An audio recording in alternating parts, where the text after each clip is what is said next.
Hello दोस्तों। आज मैंने कोर्ट में एक सर का ब्लॉग बनाया था। सर से मैंने पूछा कि जो मैट्रिमोनियल केसेस हैं, क्योंकि हमारे पास भी काफ़ी मैट्रिमोनियल केसेस हैं और मैंने अपनी प्रैक्टिस में है, अभी तक की जो प्रैक्टिस है, मैंने देखा है कि आजकल जो है, आपने देखा होगा पति पत्नी के बीच में छोटे छोटे डिस्प्यूट को लेकर के जो है जो है लोग केस कोर्ट में आ जाते हैं, चाहे महिलाओं की तरफ से या उस हस्बैंड की तरफ से या वाइफ की तरफ से, छोटे छोटे डिस्प्यूट लेकर के। ठीक है।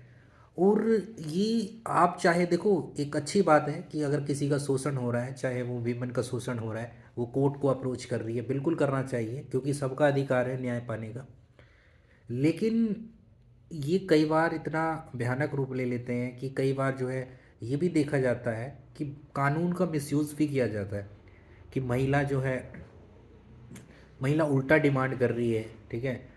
जो है कई बार जो है पति को भी फंसा देती है, या इस प्रकार की एक्टिविटी भी होती हैं कि जो हमें देखने को मिलता है। ऐसा ही हमारे पास दो केस थे, मैं सर से पूछ रहा था। वहाँ पर जो है हम हमारे पास जो हम उसकी डिफेंडेंट की तरफ से थे। जो डिफेंडेंट था उसमें जो है सुसाइड कर लिया। हमारे दो डिफेंडेंट ने सुसाइड किया है केवल इसलिए कि उसकी जो पत्नी थी उसने कंप्लेंट फाइल की उसके खिलाफ, और उसके पेरेंट्स के खिलाफ, अपने इन लॉज के खिलाफ, और वो ये चीज़ें जो है फेस नहीं कर पाए और उन सुसाइड कर लिया उन्होंने। तो ऐसी चीज़ें भी देखने को मिलती है ना। देखो, मेरा कहने का मतलब ये नहीं है कि वीमेन, जो वुमेन है उसको सारे अधिकार मिल रहे हैं। कहीं ना कहीं आज भी हम कह सकते हैं डिप्राइव्ड है। लेकिन फिर भी पहले के तौर पर जिस जिस प्रकार से काफ़ी हद तक वुमेन को अब इक्वालिटी मिल रही है और मिलनी भी चाहिए, जाहिर सी बात है। लेकिन इसका मिसयूज़ भी अगर हम देखें दूसरी तरफ काफ़ी देखने को मिलता है कि जो कोर्ट में आना छोटी छोटी बात पर, और एक तरह का झूठी कंप्लेंट फाइल करना, झूठे केसेस, फॉल्स एलिगेशंस लगाना, ये भी देखने को मिलता है। और दूसरा, मीडिएशन में भी ये इसका निपटारा नहीं हो पाता। मीडिएशन में भी ये चीज़ें अटकी रह जाती हैं, कोर्ट केस, लंबे लंबे कोर्ट केस चलते हैं। और आपको जानते ही हैं कि जजेस की हमारे पास कितनी कमी है।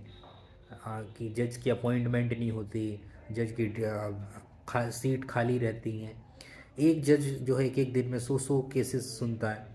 तो ये भारी समस्या है। पूरा सिस्टम जो है वीक है अगर हम देखें। जब मैं इसमें आया था तो मैंने बिल्कुल नहीं सोचा था कि जुडिशरी का भी हाल ऐसे ही होगा। जिस प्रकार से मैंने एग्जीक्यूटिव देखा, ब्यूरोक्रेट्स देखे कि किस प्रकार से वहाँ रेट्रेपिज्म है, किस प्रकार से जो है करप्शन है। लेकिन कहीं ना कहीं जब से मैंने डिस्ट्रिक्ट कोर्ट में प्रैक्टिस की है, तो ये चीज़ें यहाँ भी देखने को मिलती है। सिस्टम काफ़ी वीक है और करप्शन भी है। ये सारी बहुत सारी चीज़ें हैं जो हम देखते हैं।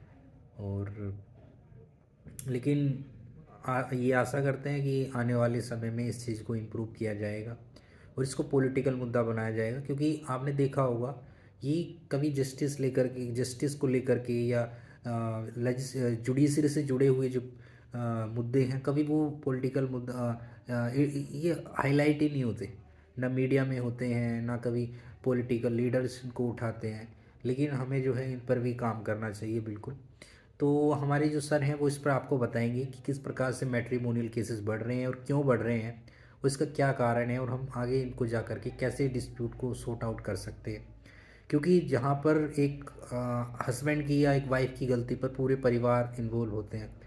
एक जो है उसके जो इन लॉज हैं वो भी परेशान होते हैं, उनमें भी जो कोर्ट के चक्कर काटने पड़ते हैं। हमने देखा है, मान लो एक वाइफ ने झूठा एलिगेशन लगाया, जैसे भी एलिगेशन लगाया, तो पूरा परिवार पिसता है, उसके बूढ़े माँ बाप या वो भी, है ना। तो ये सारी चीज़ें, इसको किस प्रकार से सॉर्ट आउट किया जा सकता है, ये सर बताएंगे। और अभी तक की उनकी जो प्रैक्टिस है, 40 साल से ज़्यादा की उनकी प्रैक्टिस है, तो वो बताएंगे कि किस प्रकार से इसको डील करना चाहिए और आगे जा कर के इसको सोल्व कर सकते हैं। तो आप सुनिए सर को।